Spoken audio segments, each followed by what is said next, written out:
Ele prometeu gerir Minas Gerais como se fosse uma empresa, mas agora quer as chaves do Brasil. De um lado, recordes de investimento e asfalto novo, na teoria. Do outro lado, uma dívida de mais de 160 bilhões de reais para a União e que não para de crescer. E promessas de campanha ficaram pelo caminho. Romeu Zema é o salvador da economia ou um gestor cercado de contradições? Hoje, CasaCast, vamos abrir a caixa preta do governo mineiro e entender o que é esperar do candidato que quer flexibilizar a tua vida trabalhista. Fica com a gente, porque os números que nós vamos te mostrar agora, gente, ninguém te explicou desse jeito. Eu me chamo Lander, estou aqui com meu amigo Wesley, nós somos do CasaCast. Aqui a conversa tem endereço. Fala aí, Wesley, tudo bem? Fala, Elanda. Começando aí mais essa sessão aí, mais esse bate-papo. E vai ser uma série aí de agora, de hoje, até os próximos vídeos, falando sobre aí os pessoal que estão candidato a presidente para esse ano aí, e falando um pouco de cada um. Os presidenciáveis. Wesley, vamos começar então? O que tu me falas do Romeu Zema? Bora lá. Hoje a gente começa falando sobre o Romeu Zema, né? Que até hoje, Isso. por enquanto, ele foi governador de Minas Gerais. Ele desde. Só pegar aqui. Ele já fazia parte da política, mas ele já era afiliado ao Partido da República por 18 anos. Mas assim, ele ainda não tinha sido candidatado a nada até 2018, quando ele foi votado por 71,8% dos votos. Fazia parte da Partido da República. Depois ele entrou para o Partido Novo. Apesar do João Amoedo, né, na época ter sido candidato a presidente, Zema, na época, apoiou Jair Bolsonaro, não apoiou o seu presidente do partido. Uhum. E até agora há pouco tempo ele estava sendo governador e ele saiu para poder estar se candidatando à presidência aí. E vamos ver o que vai acontecer nessas eleições. Com certeza. Inclusive, agora no segundo turno ele foi eleito. No segundo turno, não, no segundo mandato ele foi eleito no primeiro turno, se não estou enganado. Sim, no primeiro turno. Considerado Zema, por alguns mineiros como o melhor governador, né? Mas por alguns. me diz uma coisa, eu vou te responder, mas eu vou fazer a pergunta e deixar no ar. O Zema realmente recuperou a economia de Minas Gerais? O feito, sim, ele recuperou. Os números são reais. 271 bilhões em investimentos e 825 mil novos empregos. Só que a que custo que ele fez isso? Ele fez igual, parecido com o nosso amigo Jair Messias Bolsonaro, que não pagou os precatórios e endividando o Brasil. Então, o que ele fez? Ele não é questão de precatórios, são dívidas públicas do governo do Estado, que já somam mais de 160 bilhões de reais. Em quase 8 anos de mandato, que são dois governos, ele não pagou nem um pouquinho da dívida de Minas para com a União. Ou seja, criou um buraco imenso, Fossas Marianas, digamos assim, de tão grande que as próximas gerações, ou seja, os próximos governadores, vão ter que arcar.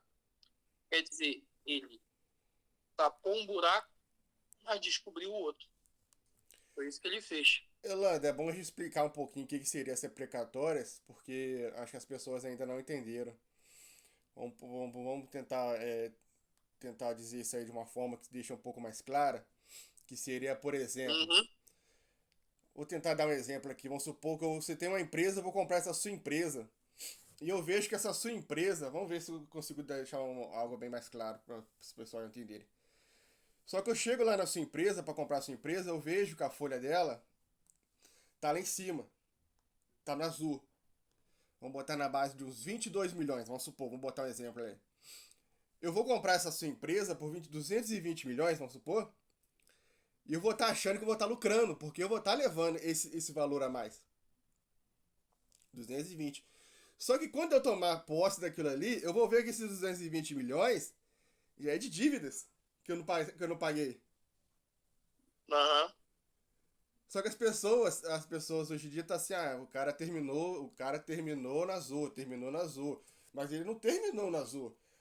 Aquele dinheiro que tá sobrando lá, o dinheiro já era pra ter sido pra frente. E as pessoas não entendem isso ainda. Ou seja, ele não terminou na Azul. Ele só praticamente deixou uma dívida pro próximo governo pagar. Foi praticamente isso. Exatamente. Na verdade, ele não quitou as dívidas e só deixou para o próximo governo. É. Isso é fato, isso é claro. Então, praticamente não sobrou dinheiro, não teve sobra, não foi sobra. Foi algo que ele deixou de Verdade. quitar, vai constar como positivo. Não vai constar como zero e nem negativo, positivo. Ele deixou de pagar uma coisa que ele foi pagando no governo dele. As pessoas Isso é verdade. engrandecem muito certas pessoas.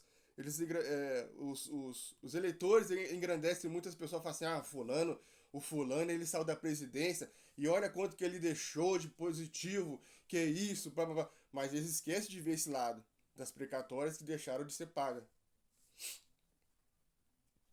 Na verdade, é aquilo que a gente já falou várias vezes. O povo ouve a notícia falsa, ou então ouve a notícia, o corte da notícia, e ele não vai procurar ler a matéria inteira. Entendeu? E, infelizmente, tem muito mídia tendenciosa que só coloca um ponto.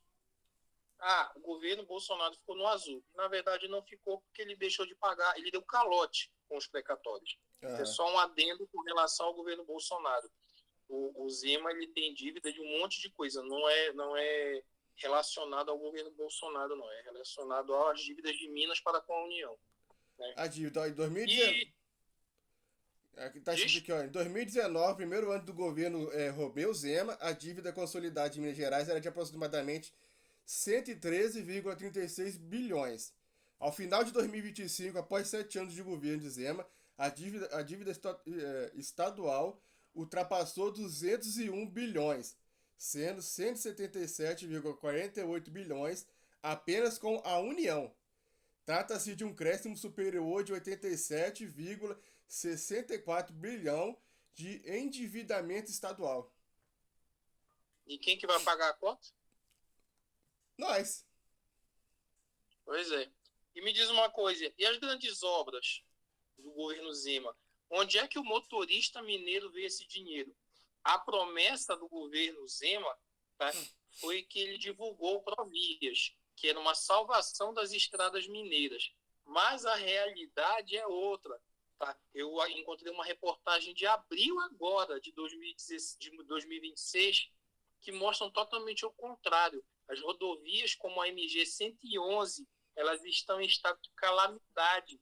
Os motoristas arriscam as vidas junto com crateras, junto com carretas, caminhões. O sucesso econômico do Zema parece não ter chegado no asfalto.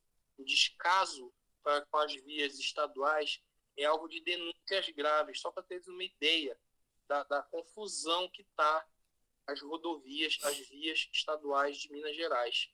Tem acidentes e acidentes, e muito, muito, muito.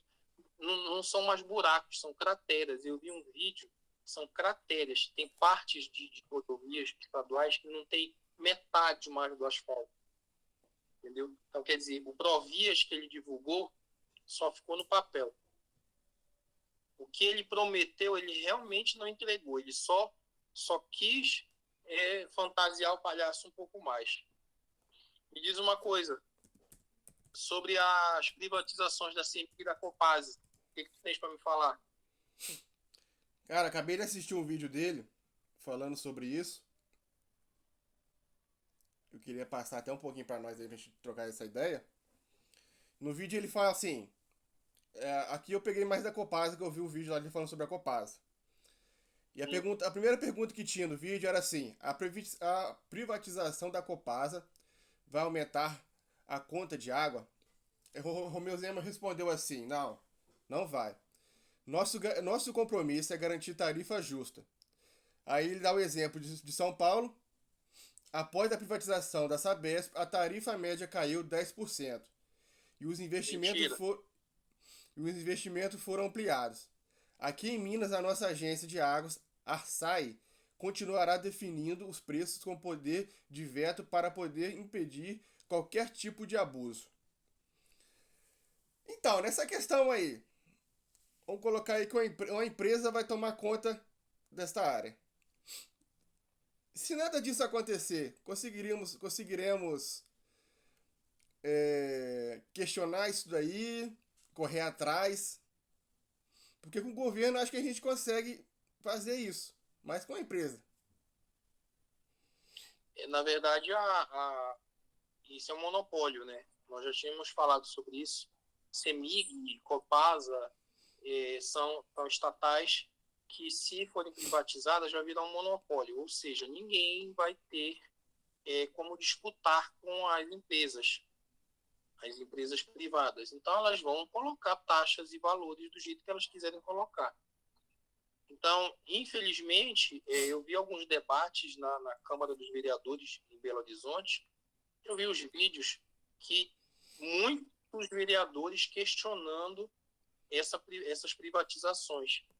E mesmo assim, a Câmara de Vereadores tentando empurrar com a barriga sem dar ouvidos a laudos técnicos, dizendo que ia piorar a situação, ia piorar o abastecimento. Só para tu ter uma ideia, São Paulo, eu vi, tem dezenas e dezenas de bairros que ficam sem água por mais de semana, que ficam com a água suja depois da privatização da Sabesp. Então, e fora que os laudos técnicos comprovam que a situação vai piorar, mas a maioria dos vereadores que são de direita relevam.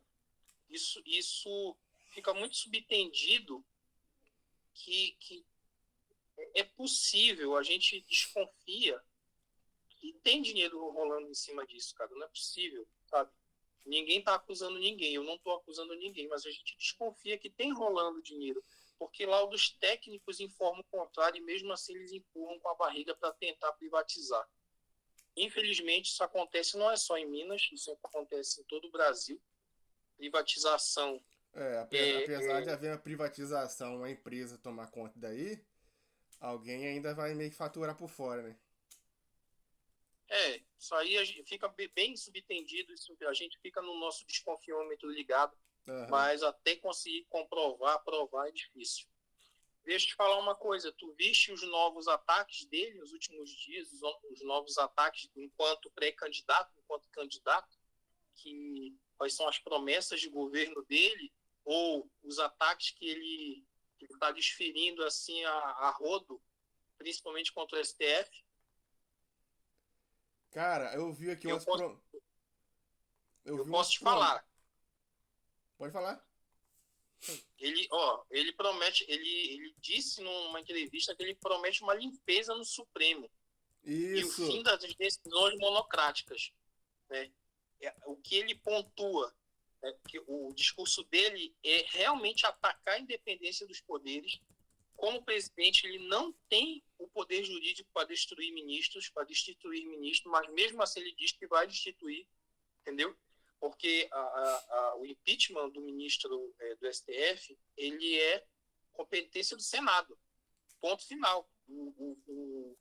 O presidente, ele elege um candidato a ministro do STF, como está o Messias agora, que o Lula indicou. Mas ele não tem o poder de colocar lá dentro e muito menos de tirar. Quem tem esse poder é o Senado. Né? Só que a promessa, né, que soa para ele é que ele vai esbarrar de frente com a Constituição e vai tirar o ministro, entendeu?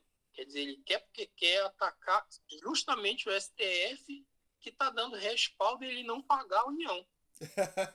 Justamente, ele está atacando o STF, mesmo depois do STF ter dado respaldo para ele não pagar a União. E ele está dizendo que vai tirar ministro. Ele acusou, inclusive, tá? Ele acusou e ameaçou de prender 2 ministros. Ele não citou nomes.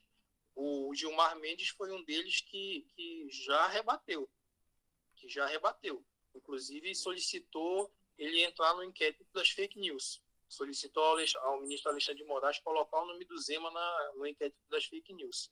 Entendeu? Ele também falou sobre a anistia, que também está a favor da anistia. Se ele for eleito, ele também vai estar a favor, que ele vai também Aham. tentar fazer.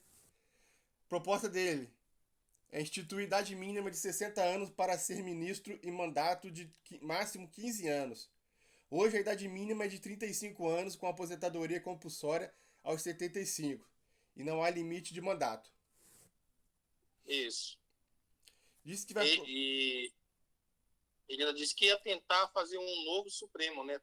Querer trocar a maioria para colocar outros ministros, né?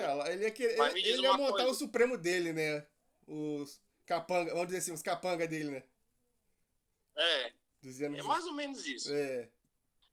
Diz que vai propor que parentes de integrantes do Supremo não possam ter negócios jurídicos. Trata-se de uma resposta às polêmicas envolvendo o STF, além da suposta ligação de Dias Toffoli com Daniel Vorcaro, do Instituto Banco Master. A esposa de Alexandre de Moraes, Viviane Barsi de Moraes, advogou para o ex-banqueiro. Isso mesmo. Wesley, o plano brilhante, entre aspas, do Zema para o Brasil em 2026 engloba várias coisas absurdas e impossíveis de se fazer. Uma das coisas absurdas, eu lembro do Michel Temer, né, que ele reformou as leis trabalhistas, e na verdade ele piorou para muita gente. Então, um dos planos do Zema é uma maior flexibilização da CLT, É, tô lendo aqui com essa agora. reforma do judiciário. É assim, ele quer piorar a situação do trabalhador, né? Ele é meio do esquema do que o Sóstenes A gente tá falando em Cavalcante questão pensa. das leis trabalhistas. A nova escala tá quase para ser, vamos supor, tá quase lá para entrar em vigor não, né? Para poder ser aprovado. Parece que uma Uhum. pequena parte agora já foi. Agora tá indo para outro lugar agora para poder continuar ali a É, decisão. a CCJ deu favorável ontem, se eu não me engano foi ontem, deu parecer favorável à continuação da tramitação do fim da escala 6 por 1. Sim, eu vi que são Então vai para existem duas propostas aí, né? Que é acho que o 4 por 3 que, que é a proposta da Erika Hilton, que é trabalhar 4 e folgar 3 e tem acho que o 5 por 2 né? mas as duas propostas são dela, Ah, a tá. 4 por 3 e 5 por 2.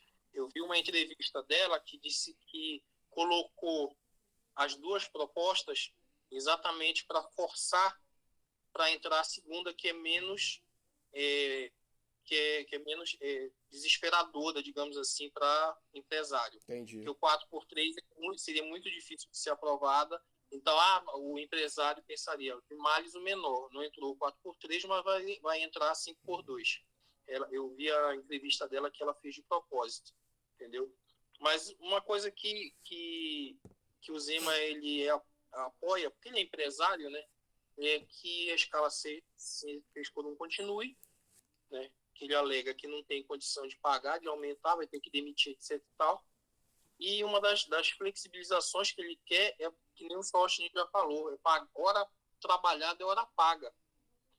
Quer dizer, ele quer que o trabalhador receba por hora. Isso vai flexibilizar? Lógico que vai flexibilizar. Vai piorar para o trabalhador. Porque se você for contratado em regime de CLT 8 horas por dia, com certeza o empresário vai dizer assim, não, você vai trabalhar 4 horas por dia, 5 horas por dia.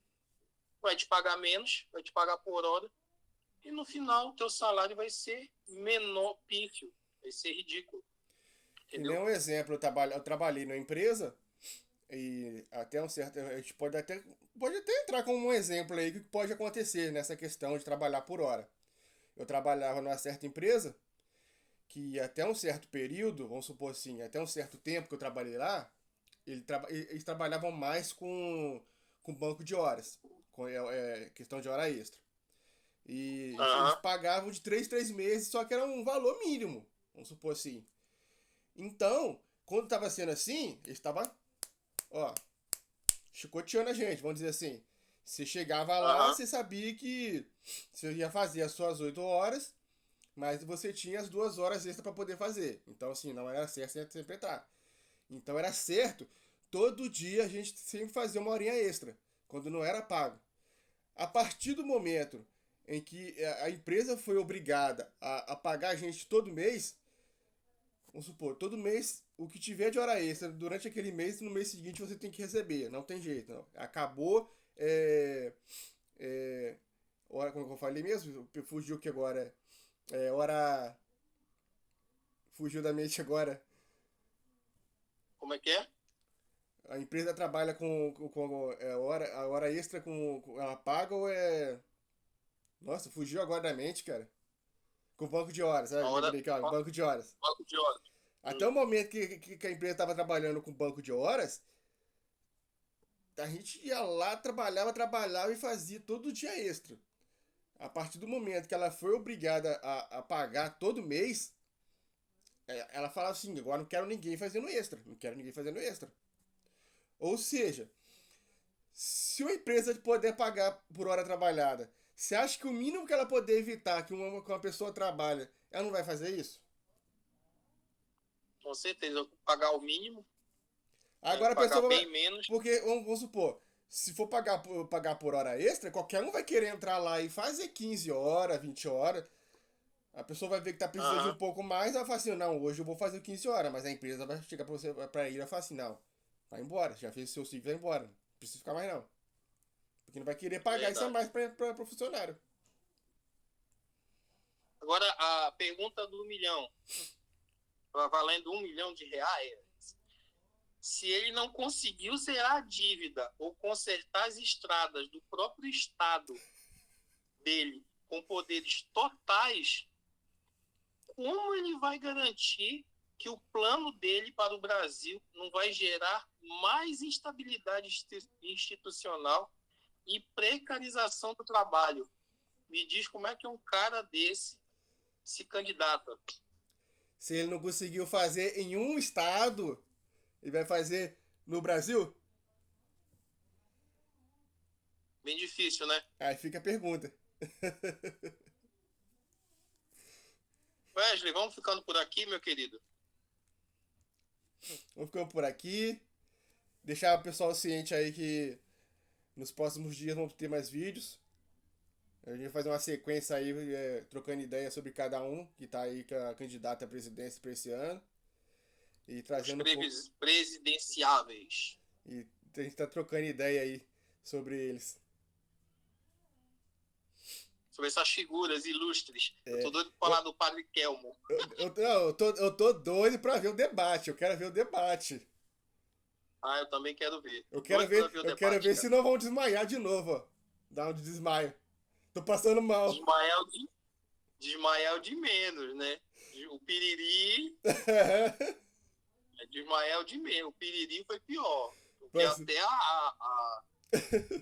a deputada sentiu o cheirinho lá, aquele cheirinho nada interessante. Meu querido, vamos ficando por aqui, tá? Pessoal, não esqueçam de se inscrever no canal, de curtir, de compartilhar, de comentar, beleza? Hoje nós começamos essa série dos presidenciáveis, então todo vídeo nós vamos falar de um presidenciável. Certinho, Wesley? certinho. Meu querido, boa noite. Valeu, meu amigo. Boa noite e até a próxima. Até a próxima. Valeu! Valeu.